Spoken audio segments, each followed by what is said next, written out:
Selamat pagi Pak Roni.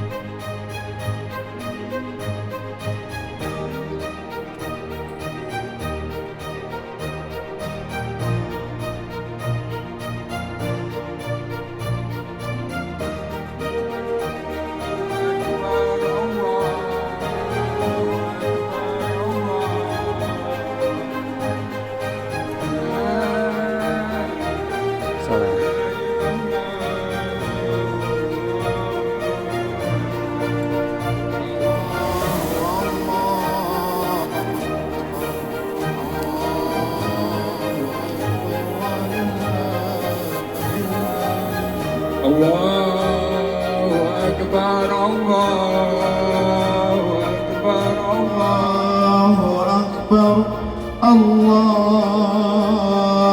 Akbar, Allahu Akbar. La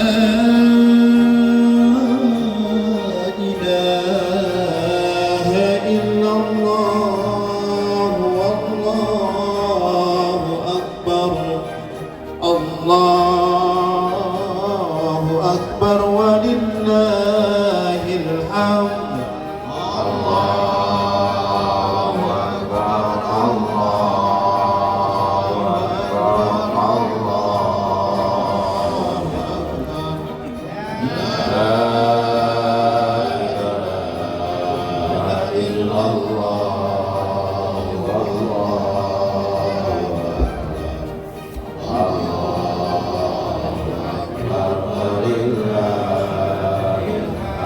Allahu akbar, Allahu akbar, Allahu akbar. La ilaha illallah, Allahu akbar, Allahu akbar, Allahu akbar. La ilaha illallah, wallahu akbar, Allahu akbar, walillahil hamd. Allahu akbar,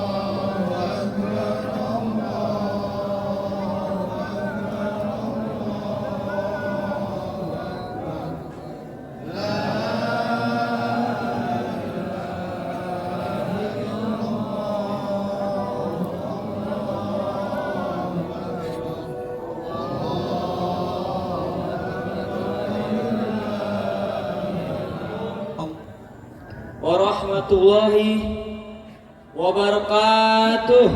Waalaikumsalam warahmatullahi wabarakatuh. Allahu akbar, Allahu akbar, Allahu akbar, Allahu akbar kabira, walhamdulillahi katsira, wa subhanallahi bukratan wa asila. La ilaha illallah, Allahu akbar, Allahu akbar, walillahil hamd. Bismillahirrahmanirrahim. Alhamdulillahirabbil alamin. Wassalatu wassalamu ala asrafil anbiya'i mursalin wa ala alihi washabbihi ajmain, amma ba'd. Hadirin kaum muslimin dan muslimat, jamaah salat Idul Fitri yang dimuliakan oleh Allah Subhanahu wa taala. Alhamdulillahirabbil alamin. Dalam suasana yang fitri dengan penuh kebahagiaan dan berkah ini, marilah kita persembahkan segala puji dan syukur kehadirat Allah Subhanahu wa taala. Karena saat ini kita sedang merayakan suatu hari kemenangan, Hari Raya Idul Fitri 1440 Hijriah, dengan penuh sukacita serta syukur kepada Allah Subhanahu wa taala. Salawat serta salam semoga terlimpahkan pada junjungan kita Nabi Muhammad SAW serta keluarganya, sahabatnya, dan pengikutnya. Dan semoga sampai pada kita semua hingga kita mendapatkan syafaat di yaumil kiamah nanti. Amin, amin, ya rabbal alamin. Dalam kesempatan yang berbahagia ini, perkenankanlah saya, Ariel, sebagai Ketua Panitia Ramadan dan Idul Fitri tahun 1444 Hijriah, untuk menyampaikan beberapa hal yang perlu kita ketahui bersama. Pertama, salat Idul Fitri pada pagi hari ini akan diimami oleh Bapak Ustadz Dr. Handes Haji Otong Jailani M.Hum, dan khutbah akan disampaikan oleh Bapak Ustadz Dr. Haji Edi Sutarto MPD. Marilah kita simak bersama pesan yang akan beliau sampaikan nanti untuk lebih meningkatkan keimanan dan ketakwaan kita kepada Allah Subhanahu wa taala. Kami mohon dengan sangat kepada jemaah agar menyimak sampai selesai khutbah. Yang kedua, kami mengucapkan terima kasih yang sangat mendalam kepada seluruh panitia remaja, pengurus DKM, dan seluruh jamaah Masjid Jami Alizar yang penuh keikhlasan telah membantu dan mendukung terselenggaranya program kegiatan bulan Ramadan, dari mulai tahlil Ramadan, berbuka bersama, tarawih berjamaah, iktikaf, penerimaan dan penyaluran zakat fitrah, sampai pada Idul Fitri pada hari ini. Semoga Allah Subhanahu wa taala mencatat dan menerima setiap langkah dan upaya kita sebagai amal soleh yang diridhoinya. Amin, amin ya robbal alamin. Yang ketiga, kami panitia Ramadan bersama pengurus DKM telah menerima dan menyalurkan zakat fitrah. Adapun dana yang terkumpul melalui zakat mal sebesar Rp3.300.000 dan zakat fitrah sebesar Rp4.245.000. Sedangkan zakat fitrah melalui beras berhasil terkumpul sebanyak 762 kg dan infak sejumlah Rp650.000 dan jumlah uang tromol sejumlah Rp11.629.000. Semoga yang memberi dan menerima mendapat keberkahan rezeki, ampunan dosa, menghapus kesalahan, mempermudah dalam masuk surga, dan senantiasa mendapat petunjuk dari Allah Subhanahu wa taala. Amin, amin ya rabbal alamin. Adapun kami menyampaikan kegiatan kita selama bulan suci Ramadan di Masjid Jami Alizar, yaitu yang pertama, kami menyelenggarakan kegiatan tahlil Ramadan, dan yang kedua, kami menyelenggarakan sholat tarawih dan kultum Ramadan. Yang ketiga, kami juga menyelenggarakan kegiatan buka puasa bersama selama di bulan Ramadan.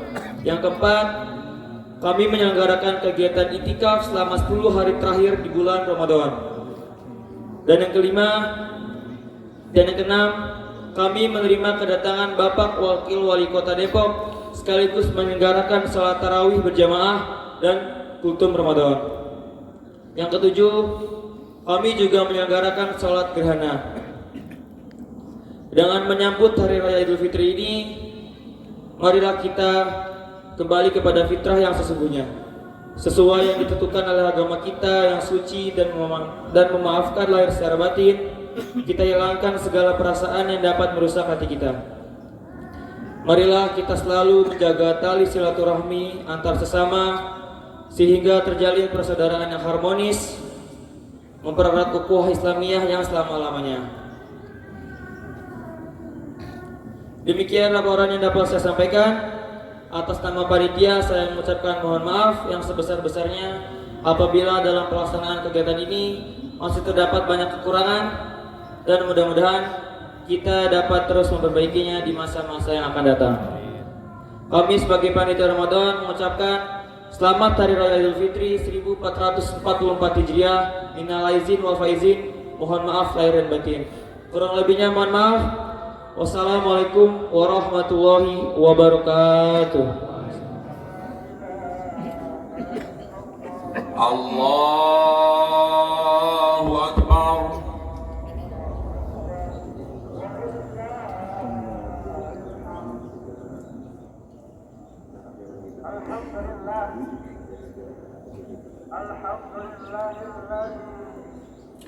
Allahu Akbar.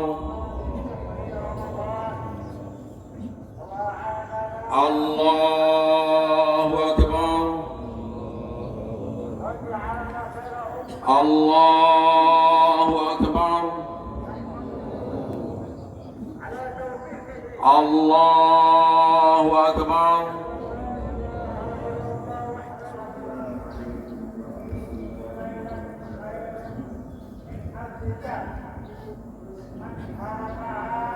Assalamualaikum warahmatullahi wabarakatuh. Waalaikumsalam warahmatullahi wabarakatuh. Allahu Akbar, Allahu Akbar, Allahu Akbar, Allahu Akbar, Allahu Akbar, Allahu Akbar, Allahu Akbar, Allahu Akbar, Allahu Akbar, Allahu Akbar, kabira walhamdulillahi katsira wa subhanallahi bukrata wa asila. La ilaha illallah wallahu akbar. Allahu akbar walillahil hamd. Innal hamdalillah nahmaduhu wa nasta'inuhu wa nastaghfiruh wa na'udzu billahi min syururi anfusina wa sayyiati a'malina. Ayahdihillahu fala mudhillalah wa may yudlil fala hadiyalah. Asyhadu an la ilaha illallah wahdahu la syarikalah wa asyhadu anna Muhammadan abduhu wa rasuluh la nabiyya ba'da. Allahumma sholli ala nabiyyina Muhammadin wa ala alihi wa ashabihi ajmain. Amma ba'du. Ya ibadallah, usi nafsi wa iyyakum bi taqwallah. Kama qala ta'ala bi kitabihil karim. A'udzu billahi minasy syaithanir rajim. Ya ayyuhalladzina amanu taqullaha haqqa tuqatih wa la tamutunna illa wa antum muslimun. Jamaah salat Idul Fitri yang dirahmati Allah Subhanahu wa taala. Hari ini adalah hari yang fitri, hari di mana kaum muslimin sedunia merayakan momentum kembali kepada fitrah diri. Hari di mana kita harus kembali pada kesadaran optimal tentang tidak ada yang lebih agung dari yang maha agung, Allah Subhanahu wa taala. Hari di mana kita patut lebih bersyukur atas kenikmatan iman dan Islam yang telah diberikan Allah Azza wa Jalla kepada kita. Juga tentang kesyukuran atas nikmat kesempatan meraih kemenangan setelah sebulan penuh kita ditempa dengan amanah Ramadan sesuai firman-Nya. Ya ayyuhalladzina amanu kutiba alaikumus syiyam kama kutiba alal ladzina min qablikum la'alakum tattaqun. Wahai orang-orang yang beriman, diwajibkan atas kamu berpuasa sebagaimana diwajibkan atas orang-orang sebelum kamu agar kamu bertakwa. Surah Al-Baqarah ayat 183. Perintah inilah yang mendorong kita untuk menjalankan ibadah puasa wajib sebulan penuh lamanya. Tentu diiringi dengan ibadah sunnahnya seperti qiyamul lail, tilawah Quran, sedekah, silaturahim, itikaf dan lain sebagainya. Bulan di mana kita telah melakukan ketaatan total dalam ketundukan yang paripurna di setiap kesempatan. Ketaatan yang menjadikan Ramadan kemarin sebagai kehidupan yang khusyuk dan sahdu.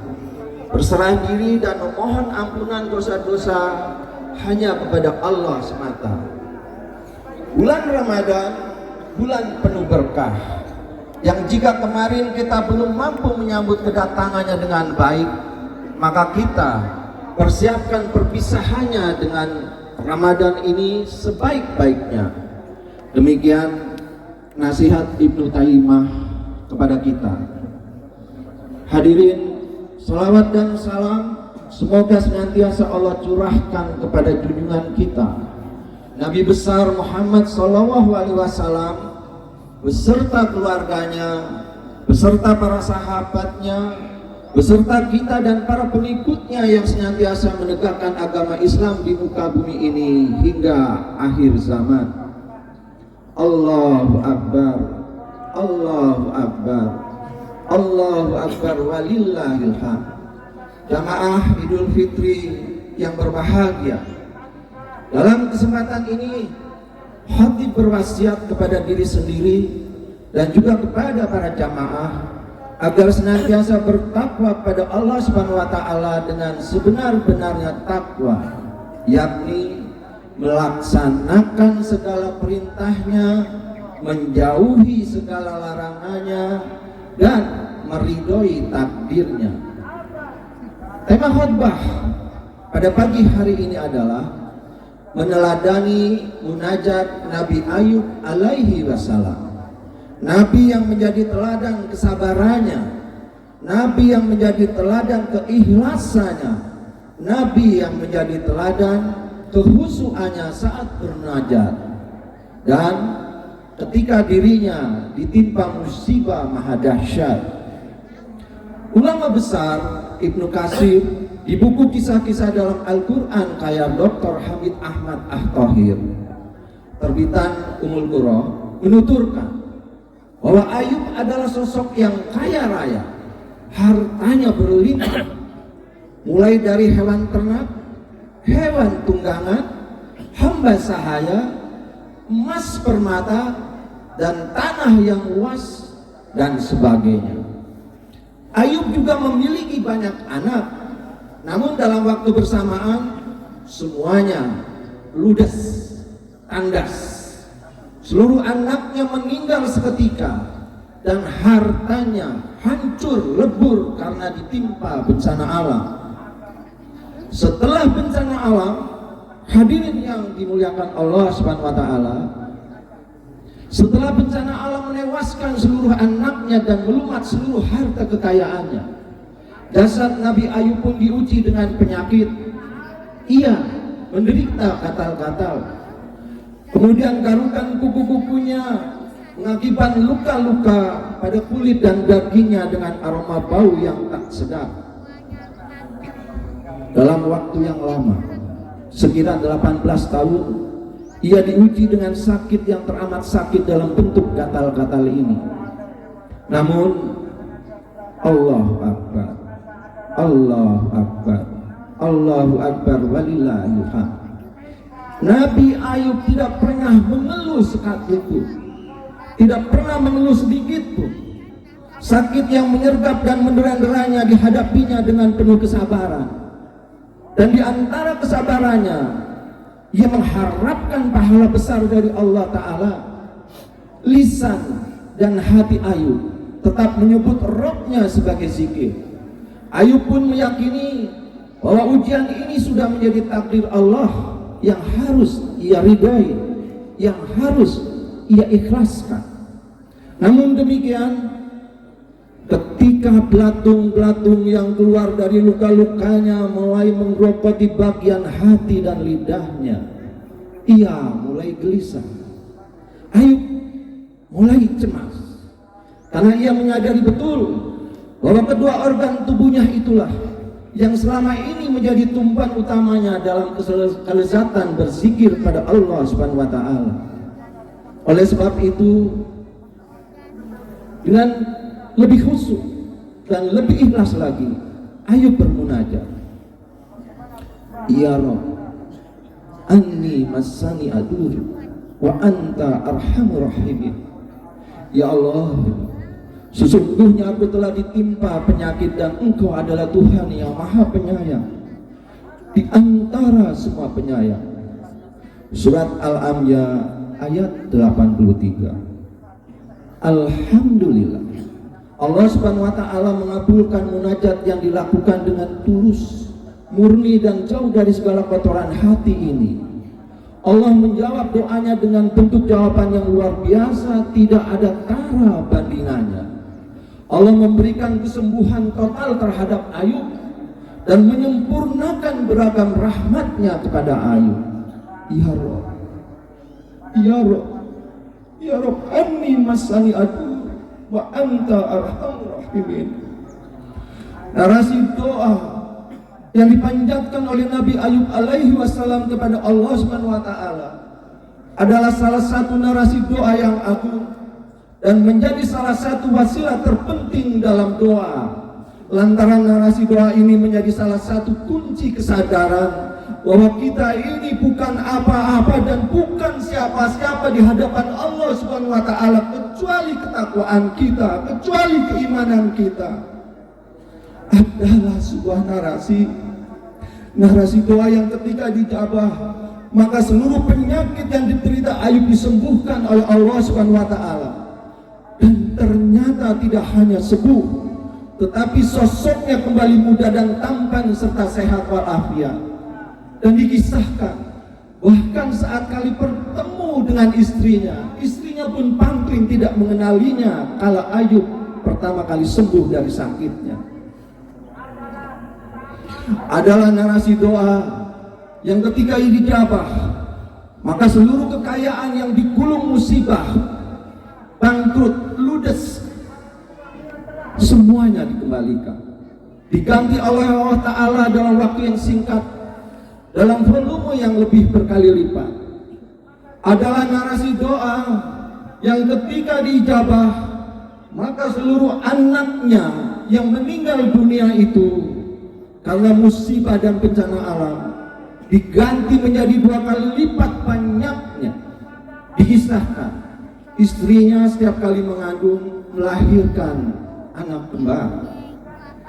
Adalah narasi doa yang ketika dijabah maka seluruh keluarga dan tetangga yang dulu mengusirnya lantaran bau yang tidak sedap dari tubuhnya kembali menjadi baik dan menerimanya untuk hadir di tengah-tengah mereka seperti dulu kala sebelum ia sakit. Adalah narasi doa yang ketika ini dijabah maka seluruh sedih dan lara berubah menjadi kebahagiaan dan kegembiraan yang cahayanya berpendar-pendar indah dan banyaknya seumpama bintang-bintang di langit kala malam hari. Allahu Akbar, Allahu Akbar, Allahu Akbar, walillahil hamd. Jamaah Idul Fitri yang dimuliakan Allah Subhanahu wa taala, perlu dipahami bahwa rahasia besar di balik dikabulkannya doa Ayub ini adalah karena kehusuannya, karena keikhlasannya, karena kesabarannya dan bersandar hanya kepada Allah semata. La haula wala quwata illa billahil aliyil azim. Tiada daya dan tiada upaya tanpa pertolongan Allah yang maha tinggi lagi maha agung. Ayub saat bermunajat ainul yakin bahwa tidak ada kesembuhan, tidak ada sesembahan dan lain dan tempat memohon pertolongan selain pada Allah, zat penyebab segala sebab. Akhirnya seketika itu juga doa tersebut menundukkan belatung-belatung yang menggerogoti seluruh kulit dan dagingnya, belatung-belatung yang hampir juga menggerogoti hati dan lidahnya. Allahu Akbar, Allahu Akbar, Allahu Akbar, walillahil hamd. Jamaah yang dimuliakan Allah Ta'ala, Imam besar Badiul Zaman Said Nursi adalah sosok ulama Turki yang dengan kesabaran dan kegigihannya terus berdakwah meskipun dalam situasi yang teramat sulit, bahkan sangat-sangat amat sulit. Kala itu akhir perang dunia pertama, kekhalifahan Turki Utsmani runtuh dan digantikan oleh rezim Republik Turki. Rezim Republik Turki yang dipimpin oleh Mustafa Kemal tidak suka dengan semua yang berbau Islam, tidak suka dengan syariat Islam. Ia melarang penggunaan bahasa Arab di Turki, ia melarang penggunaan pakaian Arab di Turki. Ia pun menutup semua lembaga pendidikan Islam yang ada, Sementara pelajaran agama Islam di sekolah-sekolah umum dihapus, Al-Quran dilenyapkan dari bumi Turki, masjid-masjid ditutup, sebagian dijadikan museum. Para ulama ditangkapi dan dibunuh, sebagian diasingkan. Tahun 1925 Said Nursi adalah salah satu ulama yang diasingkan di daerah Barla, daerah Turki bagian barat, di sebuah bukit terpencil yang dikepung hutan belantara dengan berbagai binatang buasnya, tempat tanpa fasilitas hunian dan sangat sulit dijangkau dunia luar. Di tempat pembuangan inilah Said Nursi menulis perjuangan dakwahnya ke dalam buku dengan ketebalan lebih dari 6.000 halaman. Buku ini menjadi medium perlawanannya terhadap Republik Turki yang zalim. Ia menggerakkan bangsa Turki dengan tulis-tulisannya untuk melawan rezim yang sekularisme ini. Said Nursi dalam bukunya yang pertama yang berjudul Al-Ma'ad halaman 9 sampai 31 membandingkan situasi sakit yang maha dahsyat dari Nabi Ayub alaihi wassalam dengan penyakit kita, penyakit khatib yang sedang berbicara ini, penyakit jamaah yang sedang ada di hadapan khatib ini. Menurutnya kondisi kita saat ini nampaknya baik-baik saja memang, tetapi sesungguhnya kita ini tengah berada dalam situasi sakit yang lebih dari maha sakit bila dibandingkan dengan penyakit yang diderita oleh Ayub alaihi wassalam kala itu. Menurutnya dalam diri kita terdapat banyak luka-luka dari penyakit rohani dan kalbu kita bila dibandingkan dengan luka-luka dan penyakit lahiriah yang dialami Nabi Ayub kala itu. Seandainya sisi batin kita diubah menjadi lahiriah kita, seandainya sisi batin kita diubah menjadi lahiriah kita, menurut Said Nursi tentu akan lebih terlihat jelas bahwa kita sedang terserang penyakit maha dahsyat. Banyak luka-luka yang jauh lebih mengerikan pada rohani kita bila dibandingkan dengan penyakit jasmani Ayub alaihi wassalam. Hal ini disebabkan oleh dosa-dosa kita yang kita lakukan, dosa-dosa yang telah mengundang belatung-belatung yang menggerogoti kesehatan rohani kita. Belatung-belatung itu hadir menggerogoti batin kita, menggerogoti iman kita, menggerogoti ketakwaan kita. Allahu Akbar, Allahu Akbar, Allahu Akbar walillahil hamd. Baiklah jamaah Idul Fitri yang dimuliakan Allah, mari kita batasi pemahaman tafsir luka-luka rohani tersebut pada The Secret of Luqman. Kita batasi dari ayat 12 sampai ayat 19 pada surah Luqman saja dan tafsir ayat-ayat tersebut. Jangan-jangan sudah ada beberapa luka rohani kita. Walaqad ataina Luqmana al-hikmana aniskurillah wa may yaskur fa innama yaskuru li nafsi wa man kafara fa innallaha ghaniyyun hamid. Dan sungguh telah kami berikan hikmah pada Luqman, yaitu bersyukurlah kepada Allah, dan barang siapa bersyukur pada Allah maka sesungguhnya ia bersyukur untuk dirinya sendiri, dan barang siapa tidak bersyukur atau kufur maka sesungguhnya Allah Maha Kaya. Di dalam surah Luqman ayat 12 ini diterangkan bahwa Luqman adalah sosok yang pandai bersyukur. Luqman sadar bahwa seluruh kehidupannya diliputi oleh nikmat yang semuanya didatangkan oleh Allah. Luqman mensyukuri tubuhnya meskipun tubuhnya tidak sesempurna kita. Luqman mensyukuri kulitnya yang lega meskipun kulitnya tidak seglowing kulit kita. Ia mensyukuri anak dan istrinya. Ia mensyukuri karirnya sebagai pengembala, sebagai tukang kayu, sebagai tukang batu. ia mensyukuri seluruh hartanya, ia mensyukuri semua miliknya yang diberikan oleh Allah dengan kedalaman kesyukuran yang terdalam. Pendeknya, ia pandai bersyukur. Jamaah Idul Fitri yang dirahmati Allah, mari bandingkan dengan kita. Sudahkah kita mensyukuri nikmat yang dilimpahkan oleh Allah kepada kita dengan sebaik-baiknya rasa syukur seperti Luqman ini? Bila belum, ketahuilah, inilah luka yang dimaksud oleh Said Nursi, luka kita pertama pada ruhaniah kita, luka yang amat serius. Ya bunayya la tusyrik billah, inasyirka la zulmun azim. Wahai anakku, janganlah engkau mempersekutukan Allah. Sesungguhnya mempersekutukan Allah adalah benar-benar kezaliman yang besar. Ini adalah ajaran pertama Luqman kepada anaknya. Terdapat pada ayat 13 surah Luqman, yakni perintah untuk bertauhid, perintah untuk tidak mempersekutukan Allah. Lantaran mempersekutukan Allah adalah aniaya diri yang paling besar dan dosanya tak terampuni. Rasulullah bersabda, dosa yang paling besar di antara dosa-dosa besar lainnya adalah menyekutukan Allah, durhaka kepada orang tua, kesaksian palsu. Kesaksian palsu beliau mengulanginya sampai 3 kali, yakni ucapan dusta. Hadis sahih dari Bukhari nomor 6408.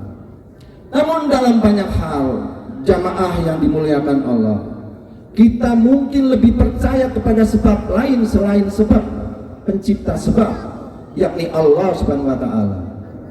Bukankah kita kadang sangat percaya kepada ramalan paranormal? Bukankah kadang di antara kita lebih percaya kepada kata-kata orang pintar dalam tanda kutip, ketimbang percaya kepada firman Allah melalui ayat-ayat Al-Quran?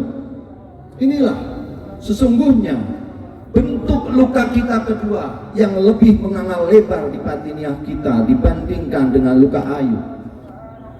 Wawasainal insana biwalidayhi, dan kami perintahkan kepada manusia agar berbuat baik kepada kedua orang tuanya.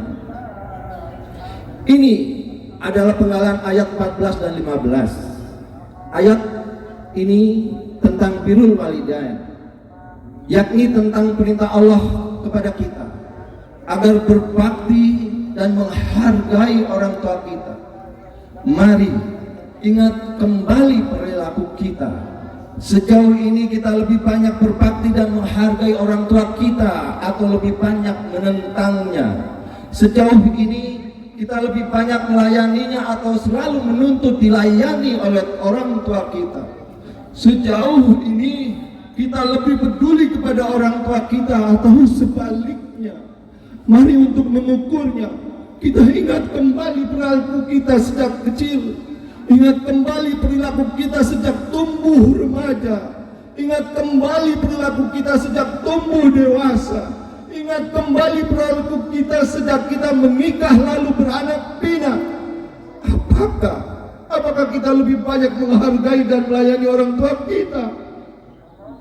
Bila ternyata kita lebih banyak tidak peduli kepada orang tua kita, selalu menangga dan selalu menuntut pelayanan dari mereka, berarti kita telah mengabaikan perintah Allah pada ayat 14 dan 15 surah Luqman ini.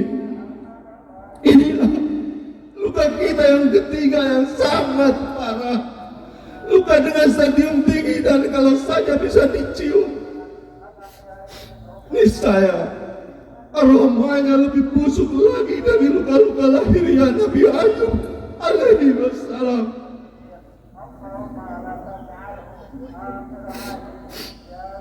Ayat 16 adalah perihal muraqabatullah. Luqman berkata, wahai anakku, sungguh jika ada sesuatu perbuatan berat seberat biji sawi dan berada di dalam batu atau di langit atau di bumi, niscaya Allah akan memberikan pembalasan. Sesungguhnya Allah maha halus dan maha teliti. Ini adalah tentang keyakinan, tentang keimanan bahwa kita sesungguhnya terus dalam pengawasan Allah setiap saat. Bahkan dosa yang kecil dan disembunyikan oleh hati kita pun Allah Ta'ala mengetahuinya. Dan Allah niscaya akan membalasnya. Sesungguhnya Allah Maha Halus dan Maha Teliti. Lalu bagaimana perilaku kita selama ini? Apakah kita telah mengendalikan nafsu serakah kita untuk tidak menguasai yang bukan hak dan milik kita? Juga nafsu untuk tidak berprasangka buruk kepada Allah. Namun kok kita kadang lebih malu apabila kesalahan kita diketahui oleh orang lain ketimbang oleh Allah Subhanahu wa taala.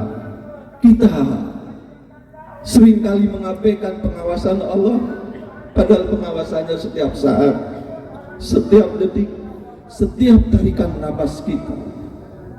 Jamaah yang dimuliakan Allah, bila kita telah mampu mengendalikan nafsu tersebut, maka kita patut bersyukur.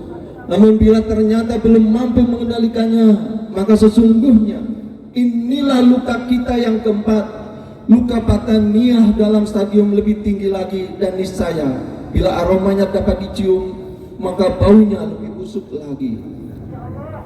Ayat ke-17, ya bunaya aqimis sholat, wahai anakku laksanakanlah sholat. Ayat ini adalah perintah tentang mendirikan sholat, dilanjutkan dengan seruan, dan suruhlah manusia berbuat yang ma'ruf, kebaikan, dan cegahlah mereka dari yang mungkar, keburukan, dan bersabarlah terhadap apa yang menimpamu. Sesungguhnya yang demikian itu termasuk perkara yang penting. Lalu bagaimana dengan sholat kita selama ini? Jangan-jangan sholat kita pun masih tercabik-cabik dan koyak-moyak, tidak hanya sekedar karena sering menunda-nunda ketepatan waktunya, tetapi juga karena sering meninggalkannya dengan segala dalih pembenarannya. Di samping itu juga tentang kadar ketakwaan kita yang selalu gagal mengajak diri dan orang lain untuk melakukan kebaikan. Juga tentang kadar ketakwaan kita yang tak mampu melarang kemungkaran yang dilakukan oleh diri dan orang lain yang ada di sekitar kita. Juga tentang ketakwaan kita yang tak kuat mengendalikan kesabaran dikala dalam kepedihan ujian. Jamaah Idul Fitri yang saya hormati, ketahuilah, inilah yang menurut Said Nursi sebagai luka kelima dari kita. Ayat ke-18 adalah tentang akhlakul karimah dalam bergaul sesama. Dan janganlah kamu memalingkan wajah dari manusia karena sombong, dan janganlah berjalan di muka bumi ini dengan angkuh. Sungguh Allah tidak menyukai orang-orang yang sombong dan membanggakan diri. Pertanyaannya kepada kita saat ini adalah, bagaimanakah akhlak kita ketika berinteraksi dengan orang lain selama ini? Bila ternyata kesombongan dan keangkuhan yang dikedepankan ketimbang kesederhanaan dan kerendahan hati, bila wajah kita selalu berekspresi tak ramah ketika berhadapan dengan orang lain, dan bila wajah kita sering dipalingkan dari muka orang lain saat berinteraksi lantaran merasa diri serta lebih hebat bila dibandingkan dengan orang lain, inilah luka keenam dari kita. Jamaah, waqsid fi masika waqdud min sautik, inna angkarul aswati la sautul hamid. Dan sederhanakanlah kamu dalam berjalan dan lunakkanlah suaramu. Sesungguhnya seburuk-buruk suara adalah suara keledai. Ini adalah ayat ke-19. Dalam ayat ini tentang sederhana dalam berjalan bisa ditafsirkan sebagai menjauhi sikap hedonisme. Hedonisme dalam bentuk yang bisa jadi seperti merasa paling top kalau barang-barang yang kita miliki adalah barang-barang bermerek dan mahal harganya. Di samping hedonisme, ayat ini juga membincang akhlakul karimah dalam berkomunikasi, yaitu komunikasi dengan sopan santun dan saling mendukung satu sama lain, bukan komunikasi yang keras, baik intonasinya, diksinya maupun isinya, bukan komunikasi dengan tujuan mengalahkan dan mempermalukan orang lain di depan umum. Jamaah Idul Fitri yang dimuliakan Allah, bila hal ini sering kita lakukan, maka hal ini adalah luka ruhani kita yang ketujuh, luka stadium akhir yang aromanya bila dapat dicium menjadi aroma maha busuk dari yang terbusuk. Astagfirullah wa atubu ilaih. Masya Allah la quwata illa billah. Allahu akbar, Allahu akbar, Allahu akbar, walillahil hamd. Jamaah yang dirahmati Allah, menurut Said Nursi, mengingat seperti itulah hakikat kondisi kita saat ini, maka kita harus meneladani Nabi Ayub. Kita harus segera berpaling dari seluruh sebab, dan selanjutnya bersandar hanya kepada Allah semata untuk memohon perlindungannya dengan memperbanyak munajat. Ya Rabb, ani masani adur wa anta arhamur rahimin. Mari kita pahami maknanya, tadaburi maknanya, amanatnya, dan gawankan, biasakan dalam setiap doa-doa kita. Karena sesungguhnya menurut Said Nursi, kita lebih membutuhkan narasi doa ini ketimbang Nabi Ayub. Semoga dengan mendawamkan secara istiqomah doa ini, belatung-belatung yang mengakibatkan luka-luka ruhani kita dapat kita tundukkan, karena Allah Ta'ala sangat mencintai narasi doa ini. Jamaah, mari di momentum Idul Fitri ini kita renungi bilangan luka-luka ruhani kita. Mari sucikan luka-luka ruhani ini dengan banyak beristighfar, dan sembuhkan luka-luka ruhani kita dengan munajat secara khusyuk, ikhlas, sabar, seperti Nabi Ayub alaihi wasallam bermunajat saat didera sakit yang maha dahsyat, saat didera anak dan seluruh hartanya lenyap. Selanjutnya, mari dengan rendah hati, ikhlas dan sabar datangi orang-orang yang pernah kita sakiti dengan kesombongan dan keangkuhan kita. Wabil khusus kedua orang tua kita, mertua kita, istri kita atau suami kita, kakak dan adik kita, juga tetangga-tetangga kita, teman-teman kita, baik teman sepermainan maupun teman kerja. Mintalah maaf kepada mereka. Semoga dosa-dosa kita diampuni dan luka-luka rohani kita disembuhkan oleh Allah Ta'ala. Setelah itu, mari tingkatkan ketakwaan dan dengan berupaya menjadi ahli syukur, tidak menyekutukan Allah, berbakti dan menghargai orang tua, mendirikan sholat, menyeru kebaikan, melarang kemungkaran, dan menetapi kesabaran dalam situasi tersulit sekalipun. Terus merasa diawasi Allah, terus berupaya menjauhi hidup hedonisme, terus berupaya berinteraksi kepada siapapun dengan sopan dan santun, lantaran sesungguhnya kedudukan kita di mata orang lain sebagaimana kedudukan orang lain di mata kita.